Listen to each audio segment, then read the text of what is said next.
ప్రస్తుతం మామిడికాయలకు పండు ఈగ ఆశించే అవకాశం ఉంది. ఈ పండు ఈగ ఆశించకుండా ముందు జాగ్రత్తగా మామిడి తోటలో మిథైల్ యూజినాల్ అనే ట్రాప్‌ని పెట్టుకున్నట్లయితే పండు ఈగ ఆ ట్రాప్‌లో పడి చనిపోయే అవకాశం ఉంది. దీనికోసం మిథైల్ యూజినాల్ మందు 2 మిల్లీలీటర్లు, మలాథియాన్ మందు 2 మిల్లీలీటర్లు, లీటర్ నీటికి చొప్పున కలిపి మట్టి ప్రమిదల్లో ఈ మందును పోసి అక్కడక్కడ పెట్టుకున్నట్లయితే పండు ఈగ అందులో పడి చనిపోతుంది. అదేవిధంగా ఈ ట్రాప్‌తో పాటు మార్కెట్‌లో మిథైల్ యూజినాల్ లభ్యత లేకపోయినట్లయితే తులసి ఆకుల రసం తీసుకొని 5 మిల్లీలీటర్లు కలుపుకున్నా కూడా అదే విధంగా పనిచేస్తుంది.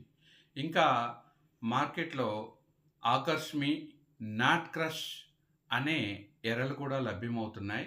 వీటి రెండిటిని ఏదో ఒకటి తీసుకొని జెల్లీలాగా ఉండే పదార్థాన్ని చెట్టు మొదల మీద రాస్తున్నట్లయితే వాటికి ఈగలు ఆకర్షితమై తిని చనిపోతాయి. ఇవి కాకుండా కల్లు మడ్డి తీసుకొని దానిలో 10 గ్రాములు కార్బోఫ్యూరాన్ గుళికలు కలిపి తోటలో అక్కడక్కడ పెట్టినా కూడా ఈ పండు ఈగలు ఆకర్షితమై అందులో పడి చనిపోయే అవకాశం ఉంది.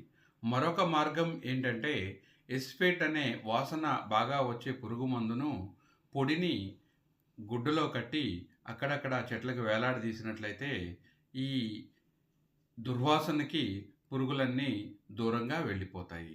అదేవిధంగా చివరగా మలాథియాన్ అనే మందు 2 మిల్లీలీటర్లు లీటర్ నీటికి చొప్పున కలిపి చెట్లపై, ఆకుల మీద, అదేవిధంగా కాయల మీద పిచికారీ చేయటం ద్వారా పండు ఈగని నివారించుకోవచ్చు.